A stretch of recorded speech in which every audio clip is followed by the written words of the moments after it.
This is Unfiltered, the talk radio show giving you real opinions about real issues for real. Call us toll free at 877-CHAT-212. That's 877-242-8212. You are listening or maybe viewing Unfiltered right now. That's right, the FCC has not kicked us off the air just yet. Not yet, but we're actively trying and cajoling those people up there. No, we're not. Just joking, just joking. Well, everybody knows it is January 4th, 2010, which means that today is the first show for Unfiltered for the new year. That's right. Yay. And I know everybody, oh my God, I almost forgot. I'm Lil Ern. And I'm Kaine. And I know that everybody makes New Year's resolutions, whether to lose weight, quit smoking, all of that good stuff. And one of ours was to have the best show that we can possibly have this year. That's right. And if our first guest is any indication of what's to come in the year 2010, I don't think a year is going to get any better than this. What about you? I don't think so either, but you know what? I think a picture speaks louder than words. Absolutely. And in terms of speaking, I'm going to let our guest introduce herself because I could not do her justice if I tried to do it for her. So let's jump right in. Hi. And who are you, Miss Beautiful? I'm Tera Patrick, an adult film star and author of Sinner Takes All, my new book. That's right. Welcome. We're glad to have you. Thank you. That's right. New book coming out tomorrow on January 5th, available on Amazon.com. You can actually pre-order this. I looked it up. I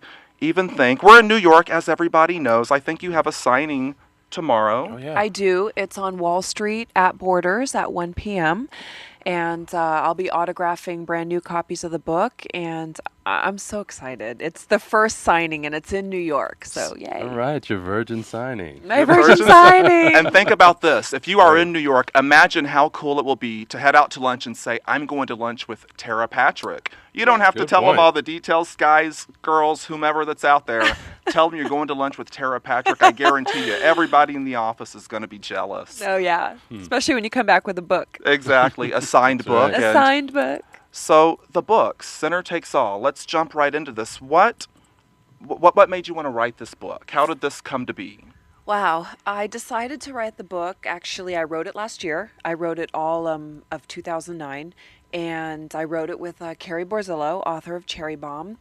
I wanted to do it because fans had just asked me for so long, would you please write a book? We don't know a lot about you. There's a lot of stuff on the internet, but we don't know anything about you. And we want to know your story. We want to know where you come from. And I decided after 10 years in the industry, it was time. It was time to tell the dirt. No. And I mean, this truly is a biography. You take us from being a little girl in high school, your middle school years. There's even one of those pictures from the 80s, the lasers in the back. And your sixth grade picture, I believe. And then you take us. You were actually a nurse at one point in time. I was, and I actually was a model. I was a mainstream model before I even got into the adult industry. I had quite a teenage life. I was in Tokyo, hanging out with Guns N' Roses groupies and learning how to give blowjob tricks. And I started young.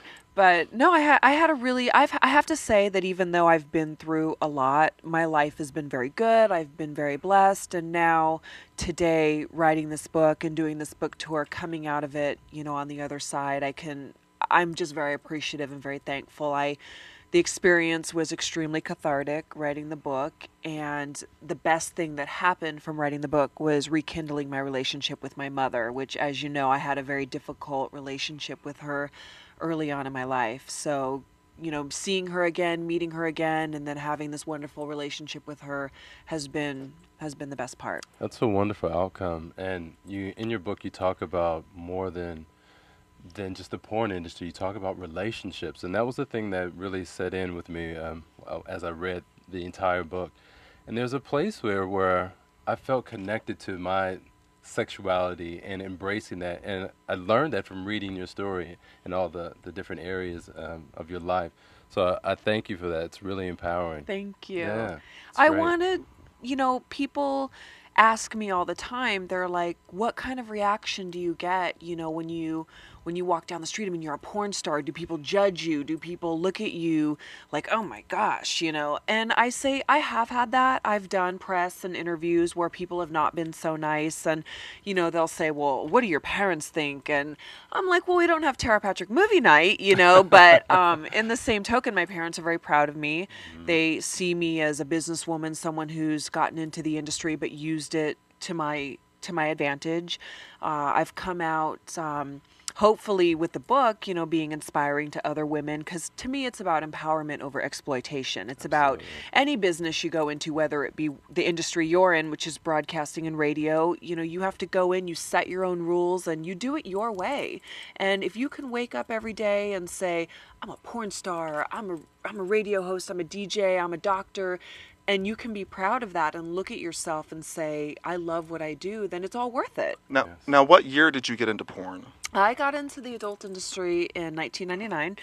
The very first thing I did was I posed for Playboy. And the very first movie I did was a movie by the name of Aroused, and it was Andrew Blake. Now, when you got into porn, did you realize that you were going to be, you know, arguably the number one porn star that's out there? I mean, what did you hope to get out of porn when you got into it? You know, honestly, I just thought I was going to have some sex and make a few bucks. Okay. I was some good-looking guys. I mean, I didn't really expect anything. I didn't treat the business like a business when I first got into it. For me, it was just about having a good time and being on a different career path. You know, just like, oh, okay, this will be my job for a while. I didn't take it seriously. And then it wasn't until I had gone through a traumatic experience with a video company where I had signed away my trademark and then had to go through a lawsuit to get it back that I realized, hey, wait a minute, you have the opportunity here to make a lot of money, to make a name for yourself, and to do other things, to brand yourself into something marketable. So once I came to that conclusion, I started treating the business like a business. I opened my own production company, TerraVision. Yes. Yeah, I'm very proud of that. And now I'm signed into, you know, numerous contracts with some mainstream companies. I'm doing, you know, I just did the book deal with Gotham, and I'm opening up a Vegas show. And yeah, burlesque show, right? Yeah, I'm really excited about that. Yeah. Now we're talking and everything is awesome. Things are going great. You've got your company going. I know, as we all have experienced, myself included, there was a dark time in your life, and you touch on this in the book. And I shouldn't even say touch. No. That's the nice thing about the book, is you don't just touch or gloss over things. You get into the nitty-gritty. Yeah. Talk to me a little bit about these dark days you were experiencing. What happened there? Well, the first thing that, you know, that I talk about is, of course, having an addiction to Valium. When I was a teenage model, I was very lonely, living in Japan by myself without any parents and any family, and I was kind of free to run amok, as they say. And I started taking Valium and drinking heavily because I was, and this is at 15. Right. You know, I mean, this is like, this is before you even got into the industry. Even before I got in the industry, this is like as a teenager going, you know, hey, you know, I'm loving life and this is all exciting and great, but pretty soon I started to get like really lonely. You know, it's hard to be without people that care about you, and I started surrounding myself with other people that were just opportunists. And so I had that, and then I moved in with my dad. I moved back home, and then the years were good. I started working as a nurse. You know, I got into that industry, and then one day I got a bedpan flung at me. That was pretty dark. Not fun. Not fun. Yeah, and it was full.